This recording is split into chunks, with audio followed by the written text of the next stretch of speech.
Ask Dan Schneider.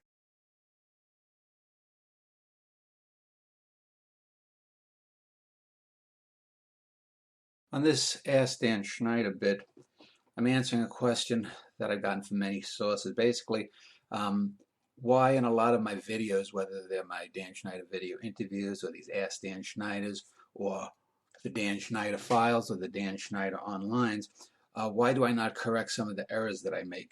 For example, in one video, I referred to the actress Linda Hamilton as Linda Harrison in one of my early Ask Dan Schneiders. I attributed a work of Jonathan Swift to Daniel Defoe. I think it was Gulliver. And I made other errors too. Well, the reason is actually quite simple. I have a limited amount of time. Uh, I'm not just simply putting out videos that I can edit. Number one, I don't have the time or the money to spend on a lot of highfalutin equipment. I use Audacity to record these audio portions of the ADSs. I use Movie Maker to edit some of my other visual stuff. Then I'll use the online video editor at YouTube. So I'm a one-man operation. I'm doing all this YouTube stuff. I'm watching and reviewing films, although the last few months I've slowed down on that a bit.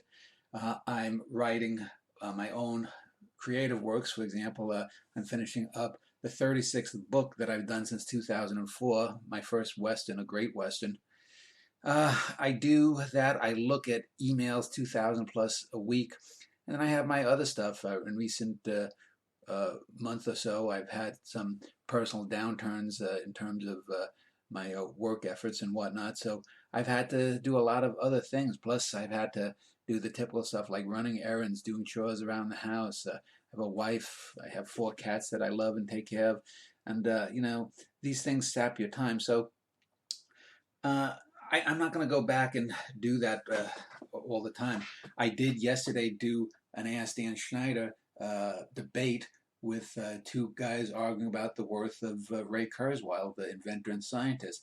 And one time there, my finger accidentally hit a button, and you saw a pop-up of the start screen from my Microsoft program, my Windows program, rather. So that happens. I could go out and edit that, but it's not that big of a deal to me. I could go in and re-record the Harrison as Hamilton, but I'm under no pretense that I'm a professional quality person. The quality I'm putting out there is the substance of what's being talked about, not the little nuances and flashes. So that's the basic reason that I don't pay that much attention. I'm not claiming that I'm a Stanley Kubrick or a great filmmaker or whatnot. I'm just putting out these videos so that people can learn. Because sometimes writing is not enough. And I've done 1,200 plus essays that could fill up probably 40 or 50 volumes of books. Not to mention the books that I mentioned, not to mention the poetry, not to mention all of the outreach that I've done via email. If my collected emails had ever been collected, that's another 50 to 100 books. This is a new medium, and that's how I'm reaching out. So thanks for listening, and I'll try to be better, but I can't guarantee that I will. I'm fallible, and I'm human, and I'm mortal, even if I am great.